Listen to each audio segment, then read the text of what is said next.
परम पावनी कल्याणकारिणी कष्टनाशिनी आयुरक्षिणी आरोग्यदायिनी समस्त सुख संपत्ति प्रदान करने वाली निर्जला एकादशी जो कि ज्येष्ठ मास के शुक्ल पक्ष में आ रही है, यानी कि 21 जून 2021 को जिसका व्रत करना है। ये महान एकादशी जिसका व्रत भीमसेन रहा करते थे। पांचों पांडव में से भीमसेन जो कि वर्ष में सिर्फ और सिर्फ यही एक एकादशी जिसका नाम निर्जला है, इसको रहा करते थे। ये इतनी बड़ी एकादशी है जिसका वर्णन स्वयं राजराजेश्वर कृष्ण ने भी नहीं की है। विष्णु पुराण के अनुसार इस कथा का यानी कि इस एकादशी का वर्णन भगवान वेदव्यास ने अपने श्री मुख से किया है, उसको मैं आपको आगे सुनाऊंगा।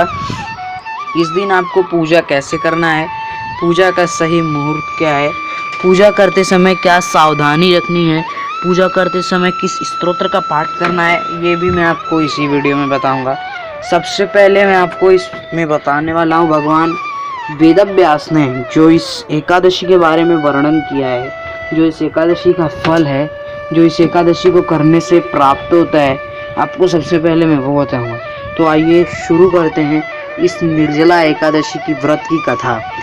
तो कथा विष्णु पुराण के अनुसार इस प्रकार है कि युधिष्ठिर ने भगवान श्री कृष्ण से पूछा, जनार्दन, हे श्री कृष्ण, ज्येष्ठ मास के शुक्ल पक्ष में कौन सी एकादशी पड़ती है, कृपया आप वो मुझे बताइए।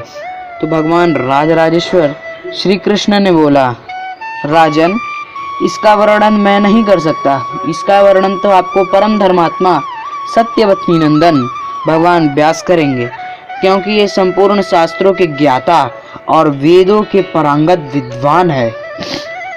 ये बात को सुनकर वेदव्यास जी कहने लगे, दोनों ही पक्षों की एकादशी के दिन भोजन न करें। यानी कि अब ये निर्जला एकादशी से जो एकादशी पड़ रही है, मैं आपको बताता हूँ। जो एकादशी निर्जला एकादशी से पड़ रही है, निर्जला एकादशी के बाद आएगी योगिनी एकादशी, ठीक है। योगिनी एकादशी के बाद आएगी शयनी एकादशी।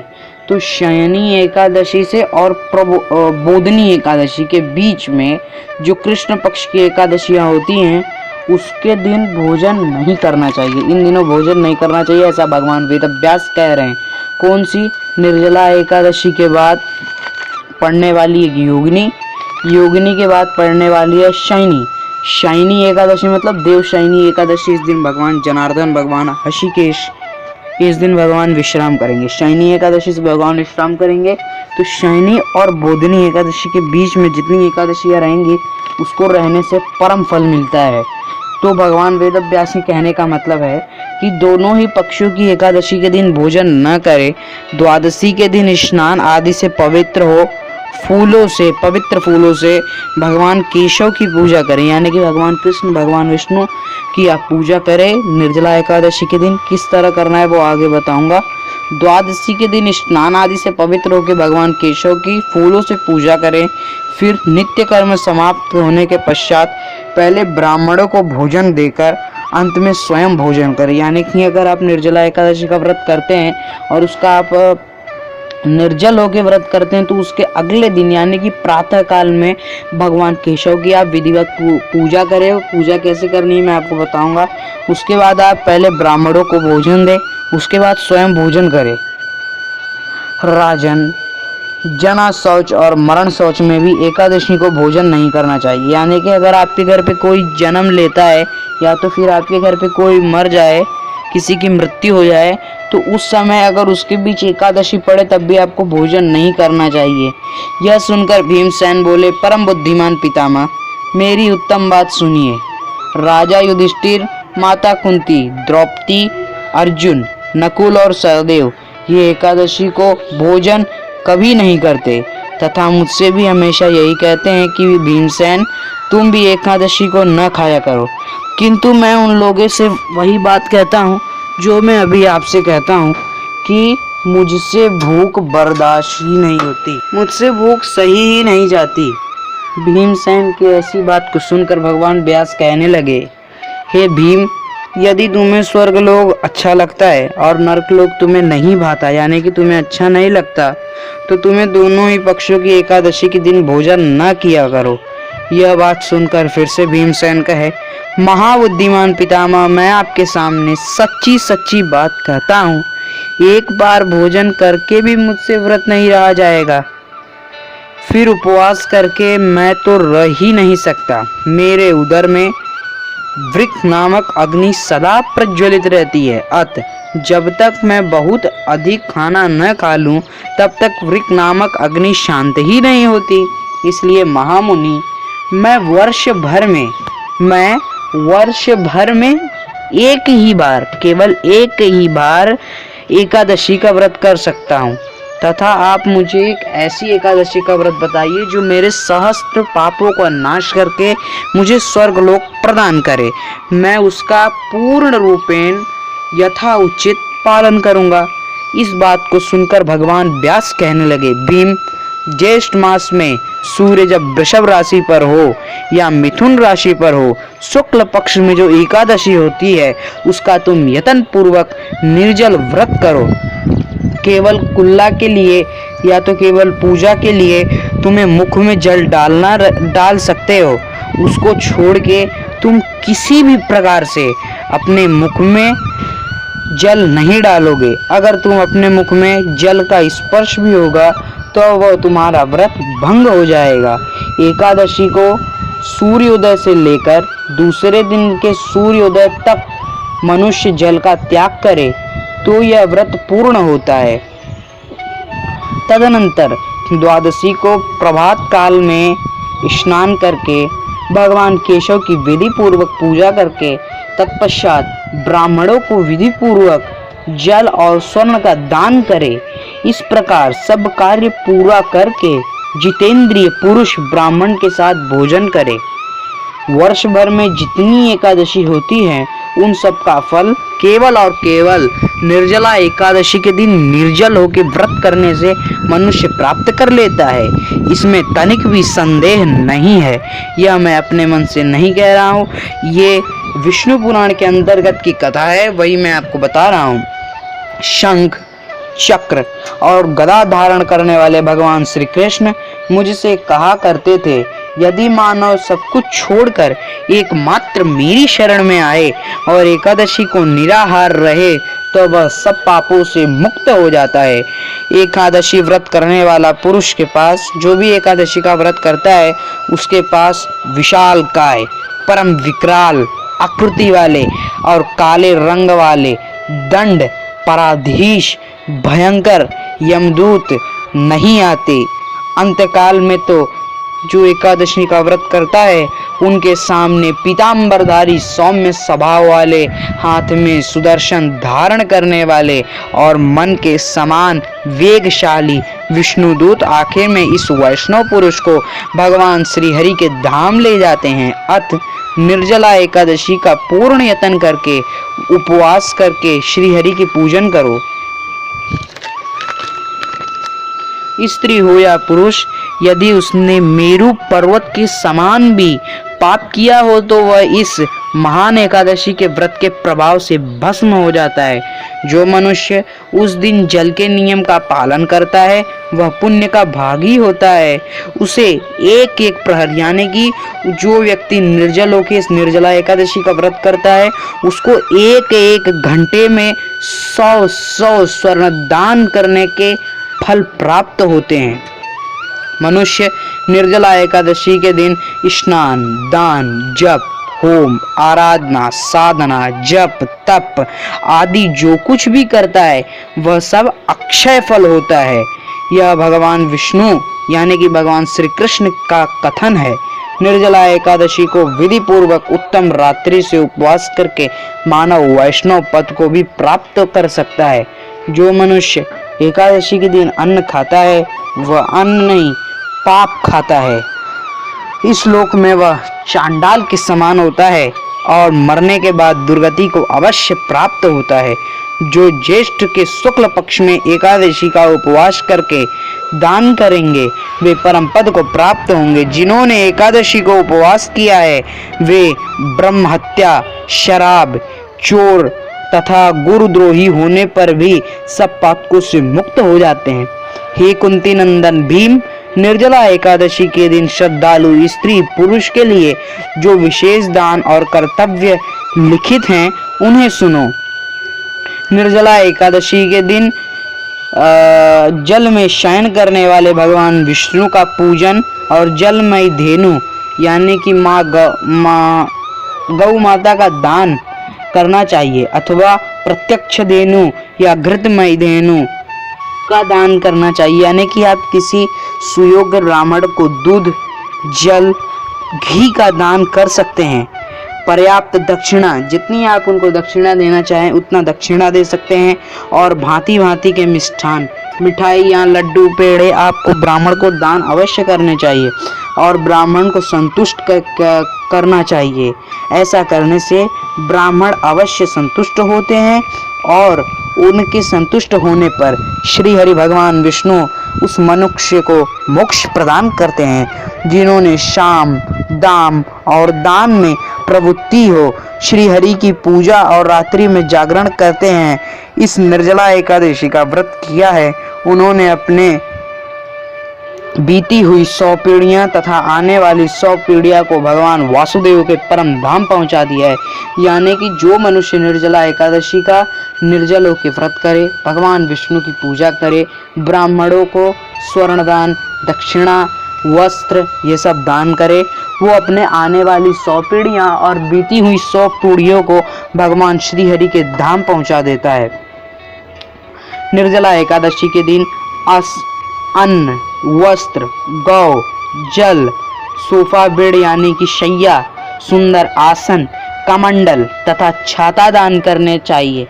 जो श्रेष्ठ तथा सुपत्र ब्राह्मण को, जो भी व्यक्ति किसी पंडित को या किसी ब्राह्मण को जूता दान करता है वह मृत्यु के पश्चात सोने के विमान पर बैठकर स्वर्गलोक में प्रतिष्ठित होता है। यह श्री विष्णु पुराण में लिखा है जो मैं आपको बता रहा हूँ। जो इस एकादशी की महिमा को भक्ति पूर्वक सुनता है अथवा उसका वर्णन करता है वह स्वर्गलोक में जाता है। चतुर्युक्त अमावस्या को सूर्य ग्रहण के समय श्राद्ध करके मनुष्य जिस फल को प्राप्त करता है वही फल इस एकादशी को सुनने मात्र से मनुष्य को प्राप्त होता है। पहले दंतवान करके यह नियम लेना चाहिए।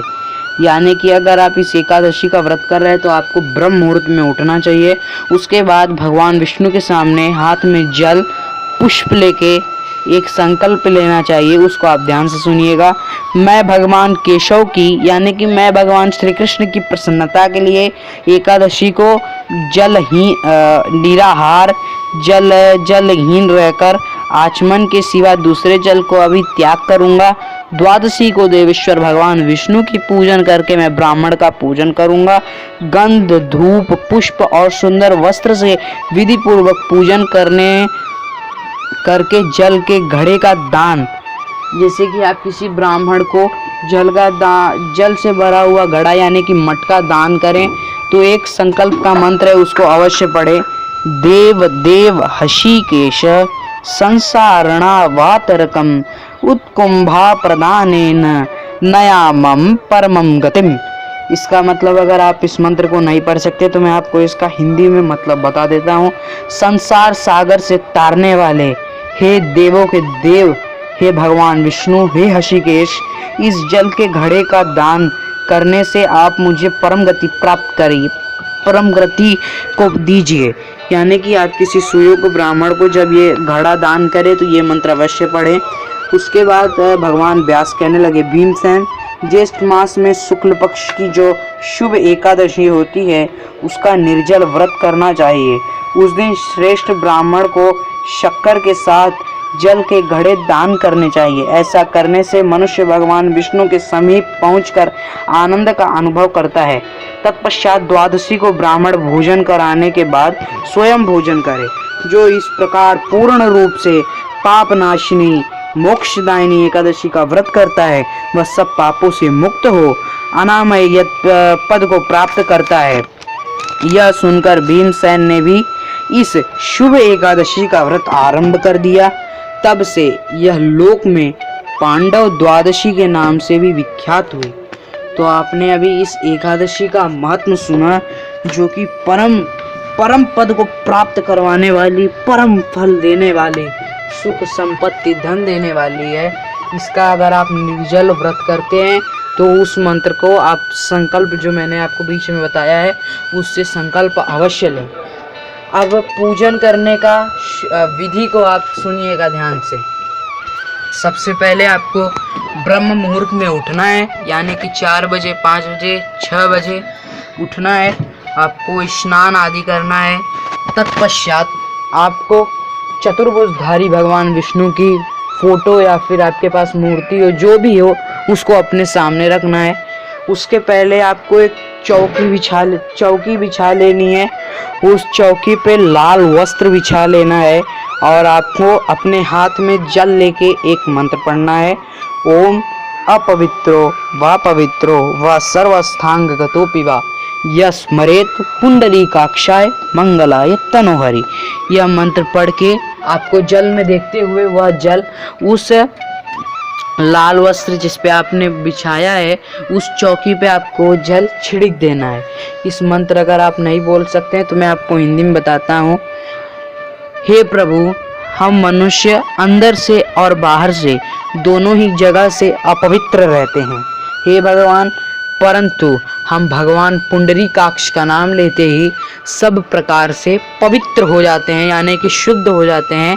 ऐसा कह के आपको वो जल उस चौकी पे जिस पे आपने बिछाया है उस पे समर्पित कर देना है। उसके बाद आपको एक सफ़ेद कलर का आसन बिछा लेना है। याद रखिएगा, ऊन का आसन हो, उसके सिवा और कोई आसन ना हो। सफ़ेद कलर का हो या तो लाल रंग का हो। उस आसन पर आपको बैठना है। तत्पश्चात उस पे बैठने के बाद आपको वापस से इसी मंत्र का वापस पाठ करना है। ओम अपवित्रो व सर्वस्थांग गतोपि वा यस्मरेत पुंडरीकाक्षाय मंगलाय तनोहरि। इस मंत्र का जाप करके उस पानी को अपने ऊपर छिड़क लेना है। तत्पश्चात इतना करने के बाद भगवान विष्णु के जो आपके पास फोटो हो या जो भी आपके पास तस्वीर हो उसको आपको अपने सामने स्थापित करना है। उसके बाद आपको एक वस्त्र, अगर आपके पास मूर्ति है तो उसका विधिवत अभिषेक करिए। भगवान के विष्णु सहस्त्र नामावली का पाठ करके उसका विधि पूर्वक अभिषेक करिए। नहीं है आपके पास तो आपके पास अगर फोटो है तो एक लाल रंग का कपड़ा लीजिए, उसको पानी से भिगा के भगवान के मूर्ति को स्नान करवाइए। स्नान करवाने के बाद आप भगवान के श्री ललाट पे आपको भगवान के चंदन लगाना है। चंदन लगाते समय भगवान के लिए मंत्र अवश्य पढ़ें। केशवानंद गोविंदम वाराहम पुरुषोत्तमम पुण्यम यशस्यम आयुष्यम तिलकम में प्रसीदतु। इस मंत्र का जाप करने के बाद आपको भगवान की श्री ललाट पे चंदन लगाना है। तत्पश्चात स्नान चंदन होने के बाद आपको धूप जलाना है भगवान के सामने। धूप जलाने के बाद आपको एक मंत्र पढ़ना है। ओम मंगलम भगवान विष्णु मंगलम गरुड़ध्वज मंगलम पुंडरीकाक्षाय मंगलाय तनोहरि। इस मंत्र का जाप करने के बाद आपको दीप अपने सामने प्रज्वलित करना है। दीप जलाते समय आपको मंत्र पढ़ना है। शुभम करोति कल्याणम आरोग्यम धन संपदा शत्रु बुद्धि विनाशाय दीप ज्योति नमस्तुते। दीप ज्योति परब्रह्म दीप ज्योति जनार्दनम दीपो हरतो मे पापम प्रातः दीपो नमस्तुते। यह मंत्र पढ़ के आपको दीप प्रज्वलित करना है तथा दीप देवता की आपको विधि पूर्वक पूजन करना है। उनको जल चढ़ा दीजिए। जिस दीपक आपने भगवान के सामने जलाया उसको चंदन लगा दीजिए। दीपक देखिए घी का हो या तो तिल के तेल का हो, और किसी भी तेल का आपको प्रयोग नहीं करना है। यह मंत्र पढ़ के आपको दीप जलाना है। तत्पश्चात भगवान के सामने एक मंत्र छोटा सा पढ़िएगा। ओम शांताकारं भुजगशयनं पद्मनाभं सुरेशं विश्वाधारं गगनसदृशं मेघवर्णं शुभांगं लक्ष्मीकांतं कमलनयनं योगी विद्यानगम्यं वंदे विष्णु भवभयहरं सर्वलोकैकनाथं सर्वलोकैकनाथं। यह मंत्र पढ़ने के बाद आपको, आप जैसे भी पूजा करते हैं भगवान की, जो भी आप मंत्र को पढ़ते हैं वो मंत्र पढ़िए। इस मंत्र को पढ़ने के बाद आपको 7 बार शांति से ओम का जप करना है। सिर्फ ओम, इस तरह से आपको 7 बार सिर्फ ओम का जप करना है। इस ओम के जप से भगवान अत्यंत प्रसन्न होते हैं। इस ओम के जप को भगवान विष्णु ने ही ढूंढा था। यह मंत्र जाप करने के बाद 7 बार जप करने के बाद आपको विष्णु सहस्त्र नामावली का पाठ करना है। विष्णु सहस्त्र नामावली में भगवान के 1000 नाम है। अगर आप उसको नहीं पढ़ पाते हैं तो आपको मैं छोटा सा मंत्र बताता हूँ। ओम राम रामेति रामेति रमे रामे मनोरमे सहस्त्र नाम ततुल्यम राम नाम वरानने। इस मंत्र का आपको 108 बार अगर आप जप करते हैं तो आपको विष्णु सहस्त्र नामावली के जप करने का पुण्य मिल जाता है। अगर आप इतना भी नहीं कर सकते तो डिस्क्रिप्शन में आपको लिंक मिलेगी, उस वीडियो को आप देखिए। उसमें भगवान के कुछ ही नाम के जप करने से आपको पूर्ण विष्णु सहस्त्र नामावली के पाठ का पुण्य मिल जाएगा। ये करने के बाद आपको भगवान की कपूर से आरती करिएगा, मतलब पंचदिए से ही आरती करनी चाहिए। उसमें कपूर रख के आप आरती करिएगा। भगवान की कपूर से आरती करने पे एकादशी के दिन अकाल मृत्यु घर में नहीं होती, तथा जो अकाल मृत्यु से जो मरे होते हैं उनको भी मुक्ति प्रदान होती है। और विष्णु सहस्त्र नामावली के पाठ करने से माता महालक्ष्मी के साथ भगवान नारायण घर में आते हैं।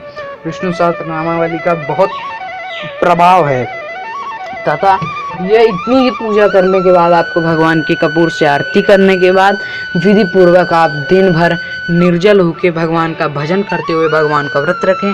तत्पश्चात रात्रि को आप पूर्ण रात्रि अगर जाग सके तो जागिए, अन्यथा आप रात्रि के 12 बजे तक भी जागेंगे तो आपको पूर्ण रात्रि जागने का पुण्य फल जो है प्राप्त हो जाएगा।